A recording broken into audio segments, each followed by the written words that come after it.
In order to complete reclassification of our English learners this year, we are going to be using the ESL Reclassification Tool to help us make this process a little bit more digital. So you'll be going to reclassification.eslportalpa.info. You will get here. Your password, the password to get into the system, is ESL in all capitals. ESL. And then you will log in.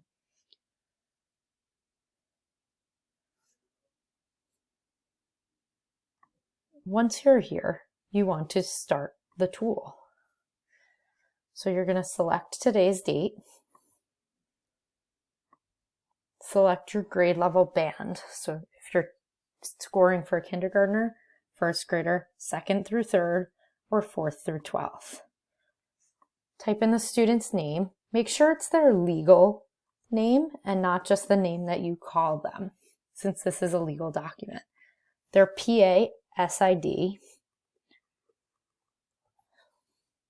and their school district. You can just put QCSD and whatever school you are part of. Click Next once you have all of that information in. Now here is where you want to put the evaluator's name. So your name and your content area. So are you the ESL teacher, a content teacher, or both the ESL and content teacher? When your observation date began. You want to make sure that you're using an observation date before we let out of school, so before March 13th. That way you can use evidence from when we were in a traditional classroom and not just the evidence from optional continuation of education plan. So I want to make sure that this date is prior to March 13th when we went out. So I'm going to select March 2nd.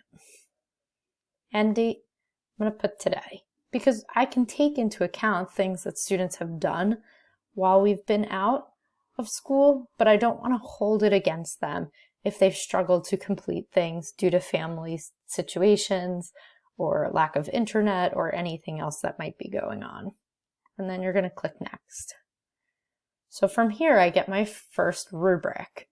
Now, if you were filling this out, you'd make sure you read it starting with low, working your way higher. So if they were able to do all of these things, go up, read the moderate, and then to the high if they are able to do all of the moderate things. I am just going to click through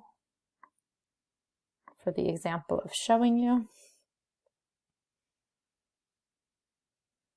And click Next. So it gives you the scores already done, and we'll add it up for you. And then you're going to click Next because you want to get to rubric 2. And this is the written expression language use inventory. So same thing, start with reading low. If the student is able to accomplish that, then you're going to read moderate. If the student is able to accomplish that, read high.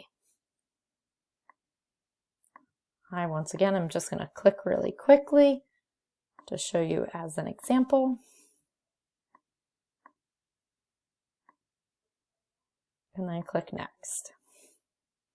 And it will once again do the math for you and include what rubric 1 and 2 added together is. So from here, you need to save, print PDF. So you want to make sure you save it. So it opens it up to a PDF, but I'm going to hit Control S so that I can save it. And make sure you save it with QCSD _ the name of your building _ the student's last name, and then your last name so that we know who the rubric is from. Hit Save. Once you've completed all of the rubrics for students you have been asked to complete for, please email that PDF to your ELD specialist in your building. If you have any questions, reach out to your ELD specialist and ask them. Thank you.